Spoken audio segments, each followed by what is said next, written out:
A growing part of the private equity market is the secondaries market.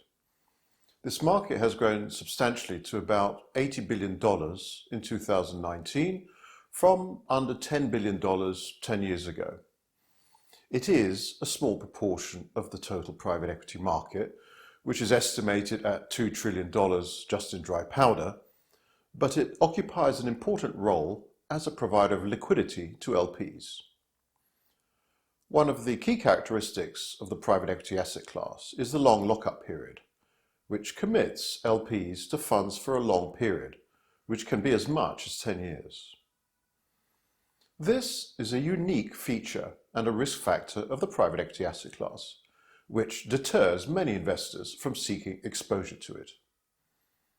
The secondaries market provides a solution to address or mitigate this issue, which should serve to increase the attraction of the asset class in general.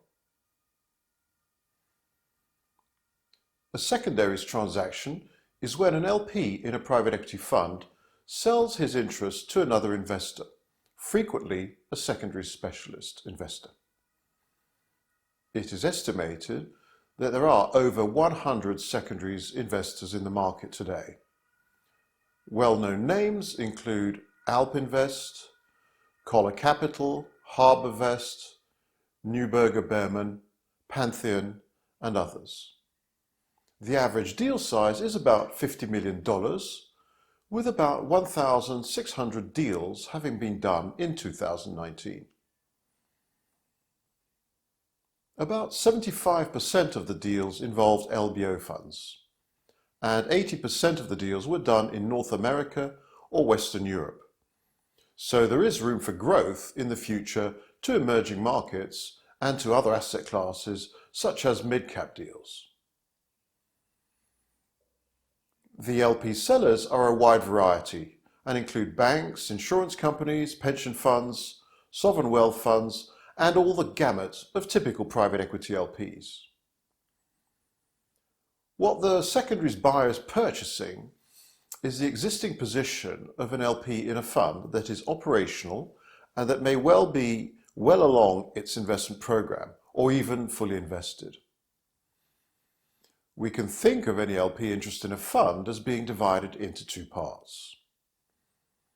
Let's say a fund is a €200 million fund and has invested 100 million already. Let's assume the LP has committed 30 million to the fund when it launched, so 15% of the total fund. Let's say that the existing portfolio is doing well and is valued at 150 million, so up 50 million from the 100 million deployed so far. The LP's 15% interest will now be worth 22.5 million for the amount drawn down, to which we must add the value of the remaining 15 million of his total commitment of 30 million. Technically, this second part should be zero, as the money has not been drawn down yet, but is simply an ongoing commitment. However, there is often a premium, a goodwill, if you like, attached to this second part to reflect the expectation that the GP will deploy the rest of the capital profitably. So the total price might be 22.5 plus goodwill of 5, for example, for a total of 27.5. If we divide this number by the original 15 deployed, this represents a total premium of 83%, or a multiple of 1.83. Of course, it can be less, or if the fund is not good, it could be a discount instead, so under 1. In 2019, the average premium of secondaries deals was about 1.4, suggesting that most secondaries deals involve successful funds.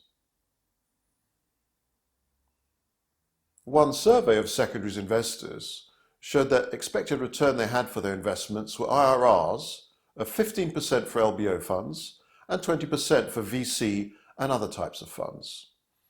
This expectation return, which is lower than the fund's typical target returns, reflects the lower risk of investing in a fund where the portfolio is known or at least partially known. What are the reasons that cause an LP to want to sell his interest in a fund manager they had previously committed to? There are four main reasons. The first reason is to manage GP relationships. The LP may decide that they no longer wish to have any exposure to a particular GP. This typically happens when an LP's number of GP relationships has steadily crept up over time, and they eventually find that they cannot manage the number of relationships. They would prefer to focus on a smaller group of GPs they are more comfortable with. The LP then sells its positions in funds managed by the GPs who are marginal to them, and is therefore better able to manage what is left. The second reason is to simplify portfolio administration. An LP may find that they have a small part of their portfolio with several GPs, and this total amount is fragmented and does not add up to much. The administration of this becomes too much cost and too much trouble.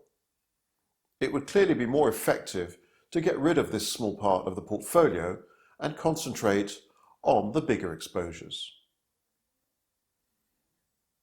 The third reason may be that the LP's asset allocation strategy is shifting, and they want this to be reflected in the portfolio as soon as possible. For example, the LP may decide to reduce his exposure to European buyouts, and to do this, he sells off part of his portfolio in this area. The LP can also increase his exposure by purchasing another LP's assets in the area he is interested in, for example, emerging markets growth. So, if our LP sells some of his European buyout portfolio and buys some assets in emerging markets growth, in a matter of a few weeks, he is able to rebalance his portfolio to reflect his new investment strategy. He no longer has to wait years to do it. The fourth reason is in the event the LP wants to simply exit private equity completely or has financial difficulties, which mean he cannot no longer meet the ongoing commitments of the funds he is exposed to. Selling off the private equity portfolio solves this problem.